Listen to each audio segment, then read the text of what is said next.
I'm an artist and I make what I refer to as portraits with purpose. I want to make artwork which supports people, helps people, shows subject matter which is maybe hidden. And I've done this in other projects, and I love what St Oswalds do, and I wanted to come and do something here. So this project has evolved into something, and some of the people that I've worked with have helped me paint the background. So the background is quite colourful, and then the portrait on top is in black and white. So they all hang together with a different coloured background, which has been painted and then a painting. So I was thinking what might be lovely if you wanted to, you could help me contribute to the painting the background, but maybe Annie would like to help me paint the background. Would you like it? Yes. So then you're in there as well. So you could choose a colour, or we could choose a colour together, and then we'll paint that in a while, and then when that's dry later on, I will use the photograph and then paint the portrait. Sure. She was our firstborn, and when she was born, her name was chosen by my younger brother, and the name that family gave her, Aarvi. It means beautiful. So to us, she was perfect, if you think of it, when she was born. And then we came to know these complications and situation. But if you look at it, I mean, when day one, I was told it could be a matter of minutes, seconds, and all. And she was therefore with us for 23 months. That too, without any big surgeries or anything. I think so, which was remarkable, right? I think the idea of disabilities with children who with elders, we're very well aware of it. But disability with a baby is something new. You know, if you see a baby who's disabled, we never knew when she was put in my lap for the first time as a mother. I thought it's going to be a fairy tale. I had a C-section and thought my little girl is here and that's it. It's a win-win situation. And then doctors, I remember uncle coming to me, she said, there's something wrong, she has her feet is a little bit bent. And I was a little bit, bent. It's a condition that comes with her. It's a condition that's normal to that Edward syndrome babies, basically. And at that time, I was only thinking, okay, there's just a few tweaking that needs to be there. We'll get off it, and that should be okay. And then more and more tests came in place.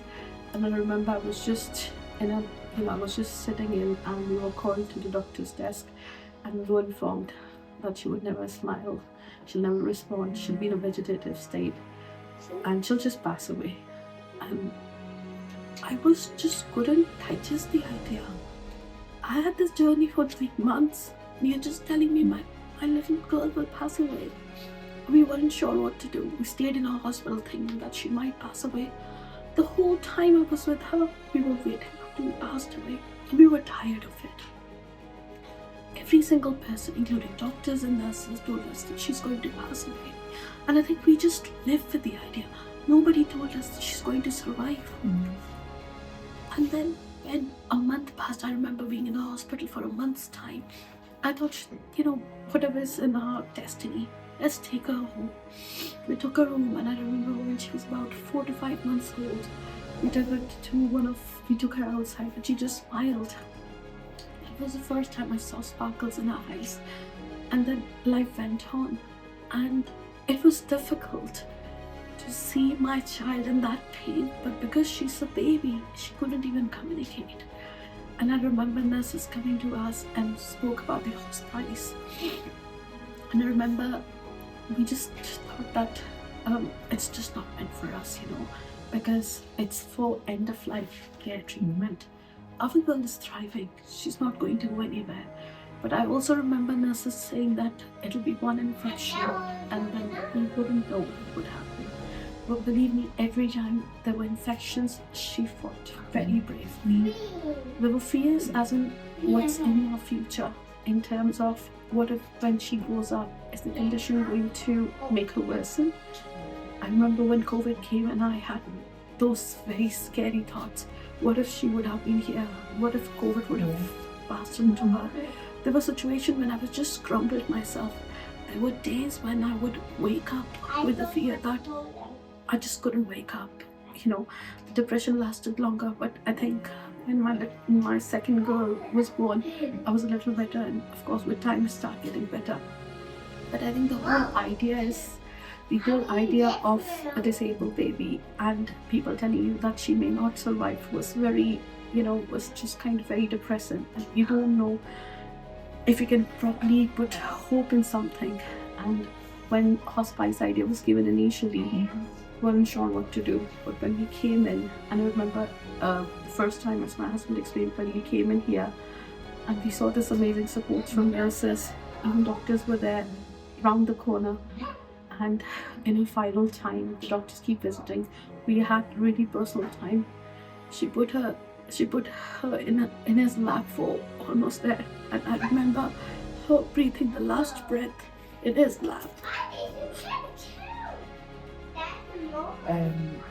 So I don't know, I know that I've seen the photographs, but I don't know if you've got some that we could just look at to work out what could be a really beautiful one to choose. It's the main one. I'm surprised that we can speak in the couple together, because normally when I start I can't put myself around. She was normally a happy baby, I would say. She smiled at things. She'll recognize. So got 940. I don't know which ones. So that's a picture from the lakes. Lakes, and she's just a photo. You can find many, and she's posing. So and these are from the birth time of that, and I've got plenty. So what age do you think is a really good age to? I think after a year she was really. In fact, when we were talking about communication, I remember this is her first birthday party. Can I have a look at her? She's so precious. This is the first time we took her to a birthday party. She's so cute. I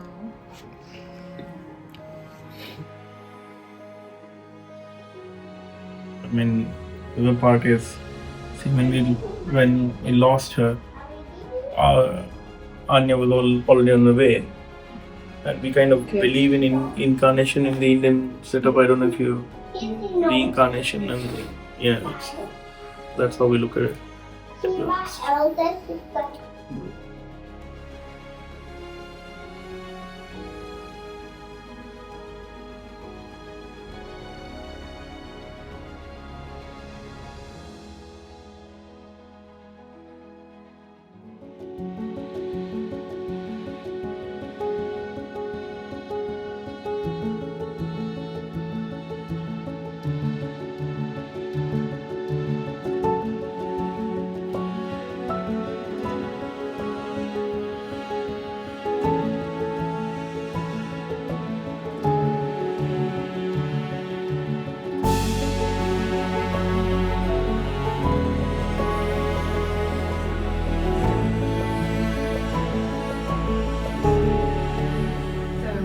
Some time ago, didn't we?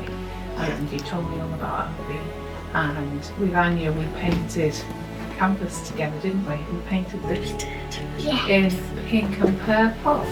Yeah. Your favourite colours?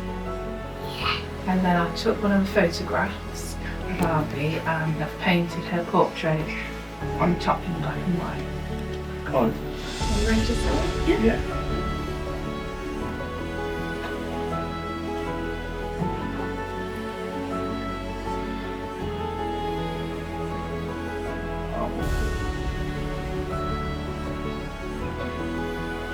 Mama, Daddy's got Daddy. Mommy, you got Daddy. Mama, that's not Daddy. Do you like it? Love it. Thanks, Thank you. It's beautiful. You've done her eyes so beautiful. Amazing. You want to come see? Let's go and see. I like the sweater. Oh, thank you. And can you see this purple look? You painted that? Yeah. You painted I just see a pink duck. You did the pink. Yes. And you did the pink. You did the purple. And the pink. And I did this pink.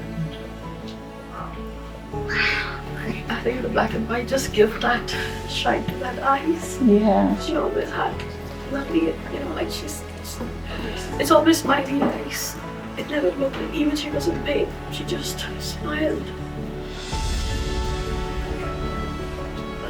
It was a real privilege to paint her. So I think it's really important for me to say that I really loved this outfit that she was in, because I felt like I was painting her all snuggly and protected and warm. And of course, looking at that just makes me feel like you've put life in her. We got one picture that's in our house. We never had any picture We never used to print out much pictures. much. Thank you very much, Leanne. You're very welcome. It's truly an amazing thing. Thank you very much.